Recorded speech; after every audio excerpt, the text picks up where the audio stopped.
In 1939, as 22,000 Nazis occupied Madison Square Garden, the RSS's own guru penned a manifesto praising the Nazi purging of German Jews as a wonderful example to emulate in India.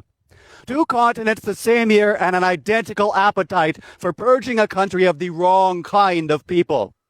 And this week, 87 years after American Nazis claimed the stage of the most famous arena in the United States of America, India's Nazis will walk in their footsteps. Founded in 1925, the RSS is the world's oldest, largest, and fastest growing fascist paramilitary. And it has spent a century devoted to a blitzkrieg mission to remaking India in its Hindu nationalist image and to building the kind of fatherland that their guru wanted, one where Muslims and Christians live as guests or don't live at all. 6 million uniformed men who answer to no one but their supreme leader, Mohan Bhagwat, whose victory tour celebrating the paramilitary's first 100 years will stage its grandest spectacle at Madison Square Garden on the 29th of August. And they have built their fatherland fantasy on a foundation of corpses from the first, starting with the original act of terrorism in independent India, the assassination of Gandhi by an RSS member. India moved to crush the paramilitary inside of a week, and the Home Minister who signed that ban warned that their speeches were full of communal poison, that the poison had cost that country the life of Gandhi, and that after Gandhi was murdered, the RSS handed out sweets.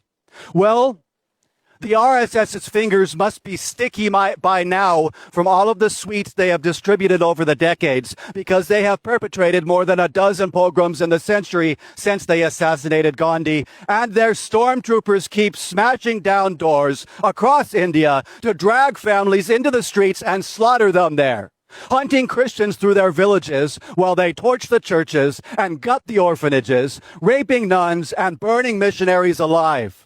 In Gujarat, they gang-raped Muslim women in the road and set them on fire, hacked children apart in front of their mothers, and burned whole families alive inside their homes, butchering 2,000 in just 3 days.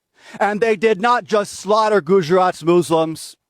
They turned them into such a rarity that they're practically a rumor, which Mayor Mamdani knows all too well, because when he tells people that his father's family are Gujarati Muslims, he says that they're shocked that there are still any left at all after what the RSS did to them. That is the movement which has entranced Western fascists from its origins to the present day. Anders Breivik, the most lethal white nationalist terrorist of the 21st century, called on Hindu nationalists and white nationalists to learn from each other and cooperate as much as possible because their goals are, in his words, more or less identical. And the RSS has been jumping into bed with its Western counterparts ever since, sending its leaders here to slip under the sheets with the supremacists who are trying to remake our country along religious nationalist lines. It's a mutual admiration society, naturally, because white nationalism and Hindu nationalism are two sides of the same goddamn coin. And God knows we already have enough trouble with our own fascists without importing anybody else's. Yet India's fascists arrive in disguise because the RSS cloaks its legacy of death in the rhetoric of universal oneness. And their chief is coming here specifically to launder 100 years of butchery on the most famous stage in America. And yet the blood drenching the RSS's hands will stain everyone who welcomes them, which is why Madison Square Garden must yank the red carpet out from under the brown shirts of India.